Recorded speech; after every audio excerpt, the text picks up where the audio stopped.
Hi, this is Denise Mathew. Hope you're doing well. I just wanted to quickly pop in and just talk about Mars retrograde. It's going to be coming up in September, but we're already in the shadow period of what we can expect for the energy that's going to be lasting about 4 months or thereabouts. Also, the nodes are going to be changing gate. They've been in the 10 and the 15 since March 24th, and now they're going to be going into the 12 and the 11s, which is kind of a big deal. So I just wanted to talk about those, as well as just a little bit about the planetary energy that we're dealing with right now. And so let's get started. I pulled the transits up for August 5th. I will get into the Mars transits as well and talk a little bit about that. The nodes have been the same, which is the gate 10 and also the gate 15. The North Node is transiting the gate 15 until August 5th, and the South Node is transiting the gate 10 until the 5th as well. So they've been in there since March 24th. So it's been a long time. And so we've seen a lot of this.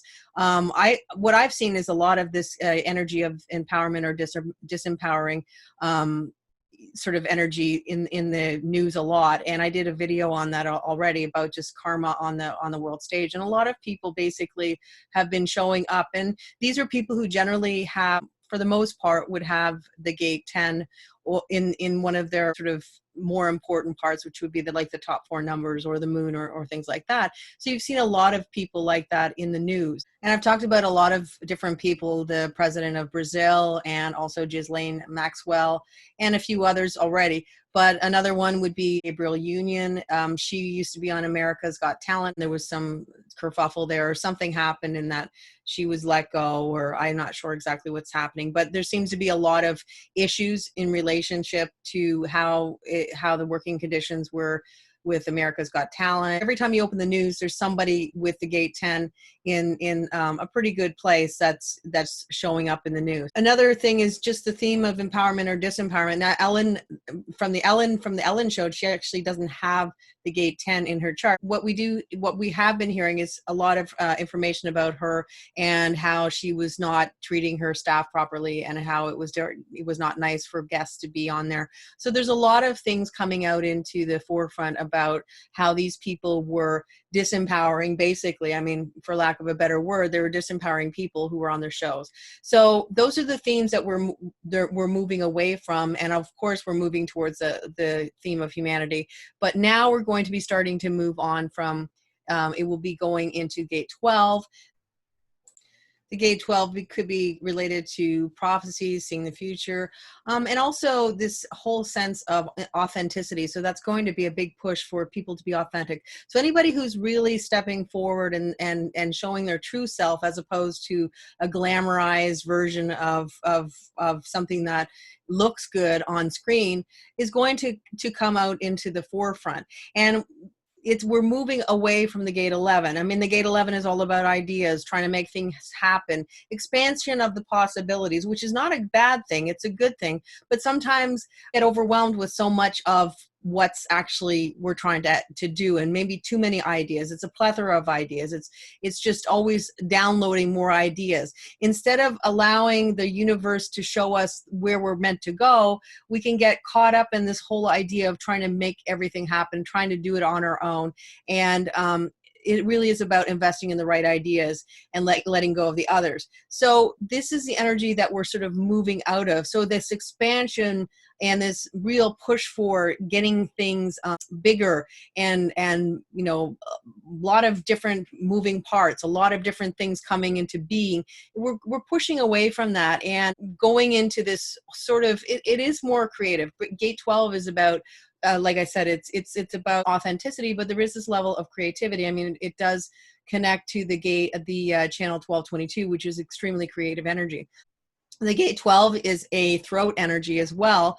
And we might hear about people with the gate 11 coming into the news. And it was really funny because I did a whole video on Billie Eilish. She's a young singer who's actually, done amazing things based on her age and how popular she's become. And she's I think 18 or something like that. And I did a whole video on her if you want to check that out. But ultimately she's come into and just brought some new music out. And the new music that she has, like she has the gate 11 that features pretty prominently in her chart. So I believe she's got the gate 12 in her conscious earth and the gate 11 in her conscious sun. So ultimately, she's just come out just before the nodes are changing with some new music. And this new music is really about the idea of, she used to have a lot of depression, but now she's sort of looking at her future and trying to, and sort of looking forward to her future. So it's a huge shift in her personality. It's a huge shift in what she's putting out to the world. And ultimately, that's the higher side of all these energies, this push to see what the future brings, as opposed to anxiety, depression, and feeling worried about what's going on. The thing about the gate 12, it is about seeing the truth and lies in people. You could be more of this idea of people being able to catch a liar in their tracks. Anybody who's going out there and just, saying whatever they're going to say and not really being authentic or being truthful could be found out. We could also see some more, as I said before, some more angelic experiences that people are having, or spiritual experiences, like very spiritual experiences where they're connecting with things that are very otherworldly, ethereal. So those are the kind of things that we might start to see coming into the news, and more of a spiritual concept of what exactly is happening. And of course, creativity and individuality could be some things that we'll see in the future.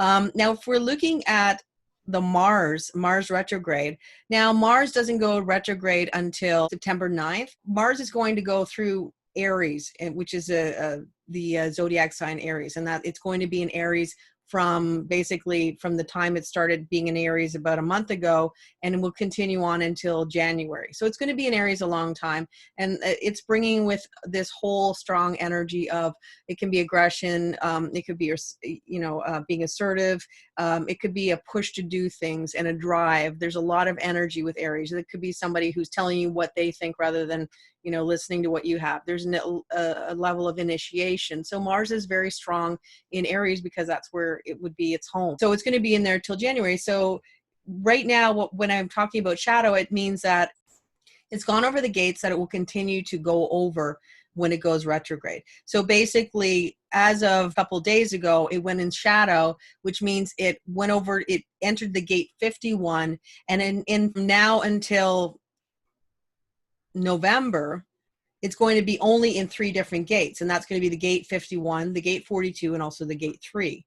So the thing about this, like I said, Mars in Aries is very strong. So that's the kind of energy that's going to be powerful. And this energy of these gates will be powerful as well. And so what are those gates and what do they mean? The 3 gates here, I have my cards that I made. You can see that it's going to be the gate 51, the gate 42, and also the gate 3. So what are we going to talk about when we're talking about the gate 51? Well, the gate 51 is called the gate of shock, as you can see here. It is called the gate of shock because basically it's shocking or initiatory energy that pushes us into the love of spirit, because it is half of the channel of the shaman, which is the channel 5125. 25 is all about the love of spirit. So when we have the shock, we have this energy of something very powerful can happen. We've heard of people who have sort of a drug overdose, and after that drug overdose or near-death experience, they come back into the world and they go, oh, okay, how can I continue to live the way I was living before? I can't, because now I know more, or now I see more. So it is these kind of energies that can change your whole life in a matter of seconds.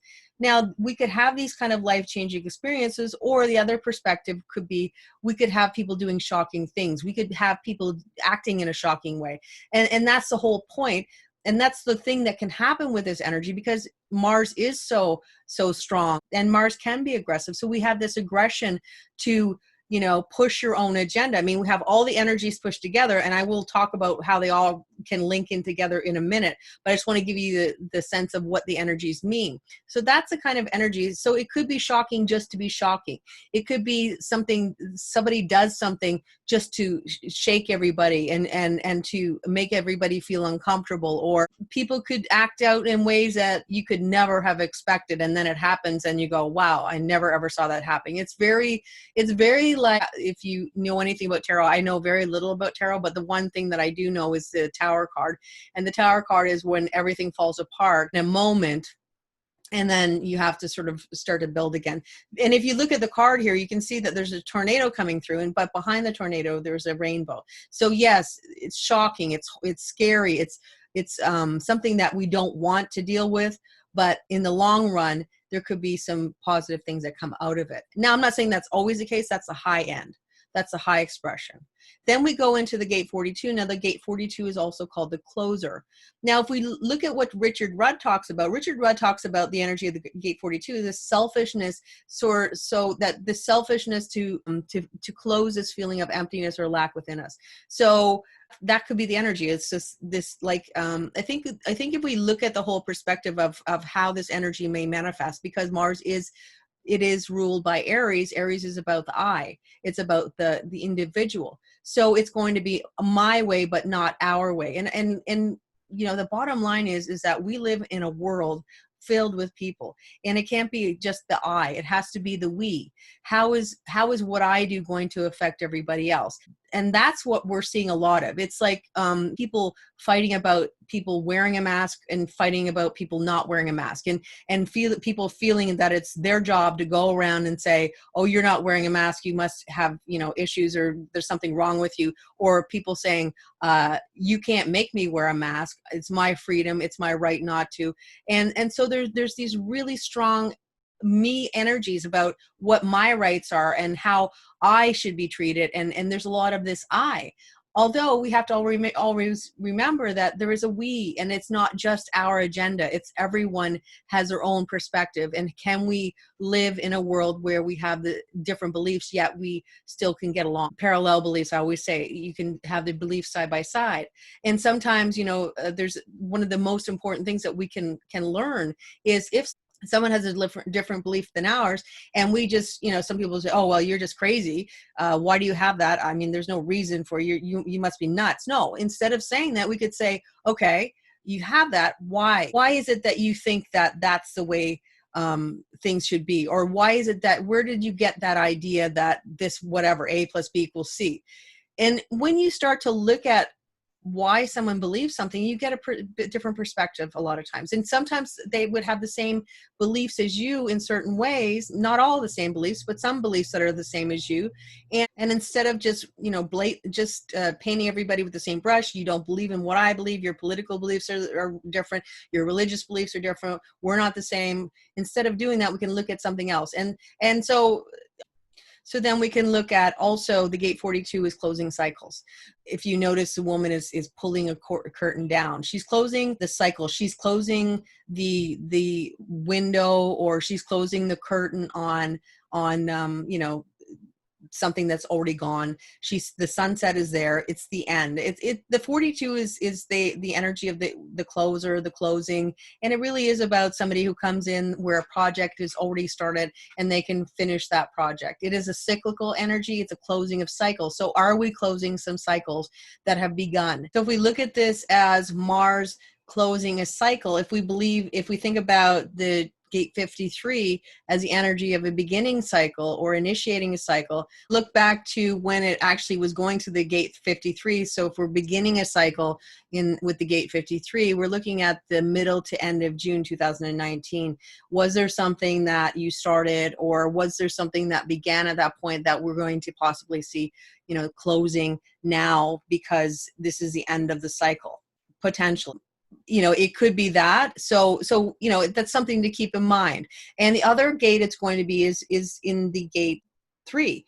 And the gate 3 is difficult in the beginning. And so if you see here, it's a picture of, well, it kind of looks like a dragon, but what it is a seedling coming through. The thing about a seedling is you have this seed and it breaks out of its shell. And when it first breaks out of the shell, first of all, it has to have enough moisture to break out of its shell. And once it breaks out of the shell, then it's going to have these little leaves that come out. It has everything it needs, but it's very, very fragile. It's very, very tender. It's very unprotected. So you can imagine if this seed is in your garden, there's a lot of different things that could eat it. I mean, animals could eat it, bugs could eat it before it ever even gets its true leaves. But once it gets its true leaves, it begins to become stronger. And many seeds will never get to that stage. Many seeds will just start as something and they'll never really go anywhere.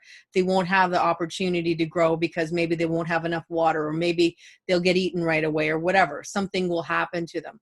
So what the gate 3 is always talking about, it's talking about mutative energy, mutative ideas. This is a cyclical energy as well, because it is found in that area of the root and the sacral. So because of that, again, this is a cyclical energy, difficult in the beginning. Whenever we're bringing something new into the world, it's always going to be difficult in the beginning, because mutation is not something that is just accepted blindly.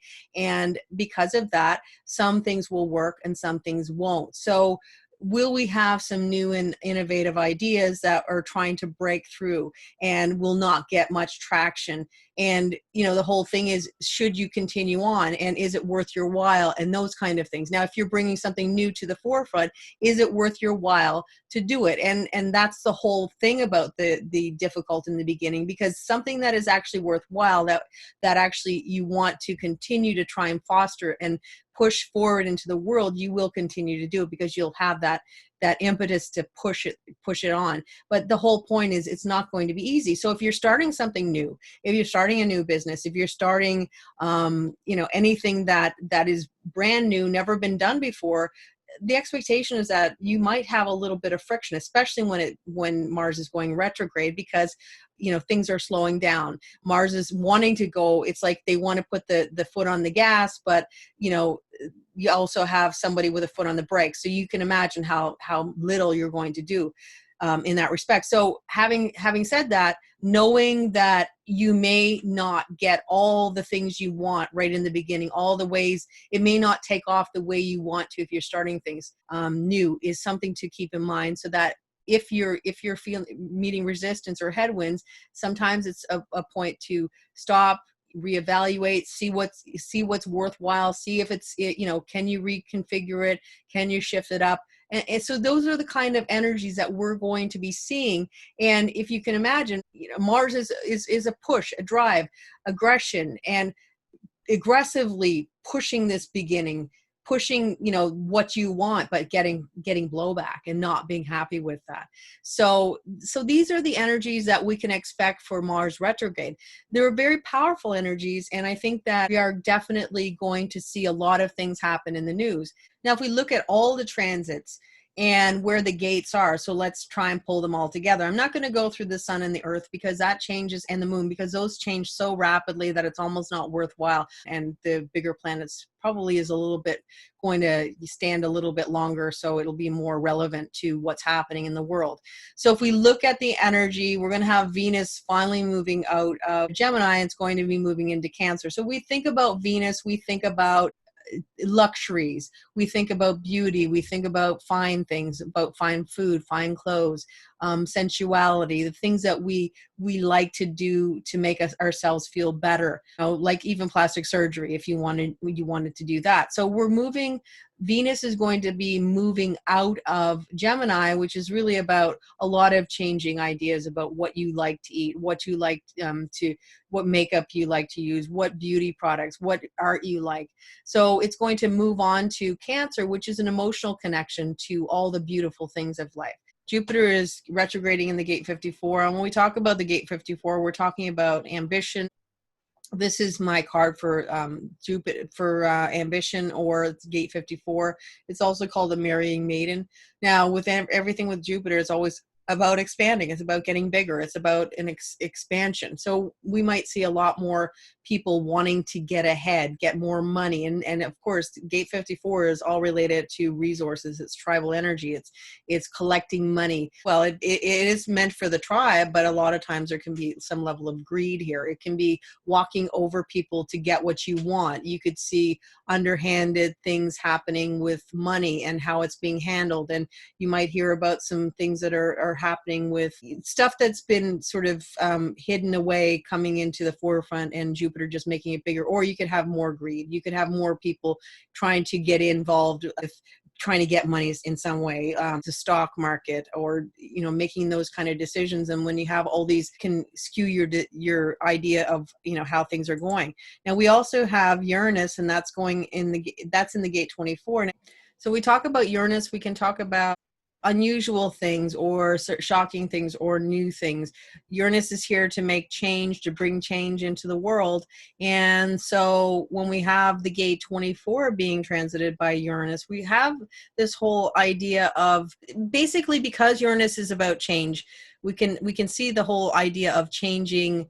But there can be some idea, this whole concept of, you could say that there's a fair bit of the gate 51 in Uranus, because it is something that it's like lightning strikes. It's very quick and very shocking when it does happen. Rick Levine, who's a astrologer, was just talking about the way Uranus is in Taurus, in that Uranus is all about change, but basically because Taurus is a fixed energy, and it doesn't like to change very easily, there has to be quite a buildup. So when we're talking about this buildup of energy, the buildup of energy in the gate 24 is a buildup of rationalizing bad behavior. So I'm acting this way because I feel this way. So for instance, I watched a video of a woman who went into a Target, and she was frustrated with the idea that people are wearing masks. I guess, okay, she's getting frustrated with this virus.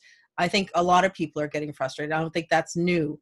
I think that, we all want to go back to normal, but it's not happening. And that's part of how it is. And what can you do other than just keep plugging along? And yes, we all get frustrated. But what happened is she completely destroyed a display. And she was just ripping the masks down, and she was, cursing and swearing and really upset with it. And then the people came, who work there, and basically, they're standing there looking, and she's like, so then she rationalized her behavior and said that, it's very stressful living in the world that we're living in right now. And and we can all understand that that's true. I think that we're all going through some level of stress, and how that affects us. It's all relative to our circumstances. Some people are having stress over, can they pay their bills? Can they get food on the table? Can they stay in the house that they're staying in? Or stay in the place they're staying in. Those are the kind of things that other people are feeling, that they have to go to work and they're terrified that they're going to get sick, or maybe make their family sick or die, or a million different things. Other people are, hiding away in their house because they just are so frightened to get sick. And so we have all these different people. And the world is literally the world is dealing with this problem. It's not just one or two people. The world is dealing with this problem, and everybody is having different perspectives. If you go, for instance, to India, they're in total lockdown now, where they can't even go anywhere. So the fact that you can actually go to a store and buy things and destroy a mask display is I would consider a privilege, compared to some people who are literally in lockdown, can't go anywhere, can't do anything. So rationalizing bad behavior, like having a screaming match at somebody because you don't like what they're doing, saying that you have every right, because it's your right to, freedom of speech. Yes, it's your right to have freedom of speech, but is it your right to aggressively attack someone with your word? We all have a right to say what we want to say, but again, my way. It's all this I, all this energy of my stuff, my in the world. It's us. It's us. We can't just have this. We can, but how's that all going to work out? If we're always going on about my rights, my freedoms, my this, my that, and there's no we. Everybody has some level of freedom. I am important, but we are important too. And so can we find a place in the middle? So the other perspective is addictions. Addictions could be something that we see more of, and we are seeing more of. There are more people having issues with drug addictions and alcoholism and all those kind of things. It's basically going back to the same watering hole, going on the same cycle, going to that thing that makes you feel better so that you can get through the world.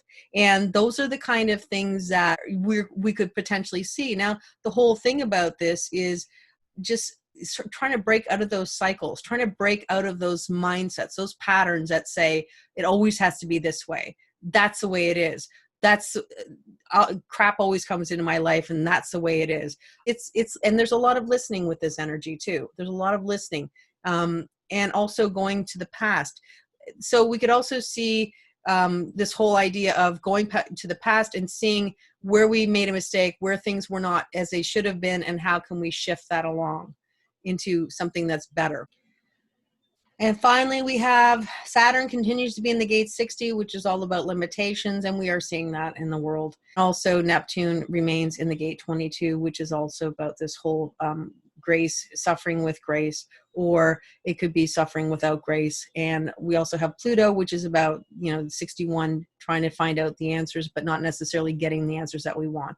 So there's a lot of energy going on right now, and will be going on in the future. And the eye. Mars is going to be really strong in the eye. And if we can step back and go, okay, yes, there's an I, but there's also a we, and how can that connect together? How can the I and the we come together in a way where we can meet in the middle and understand that just because you're not doing what I want you to do, it doesn't make you wrong. And just because I'm not doing what you want me to do doesn't make me wrong, and seeing people's beliefs based on who they are and that kind of thing. I will come back at a later date and talk a little bit more about what we can expect for 2021 and some of the themes that might show up in the future.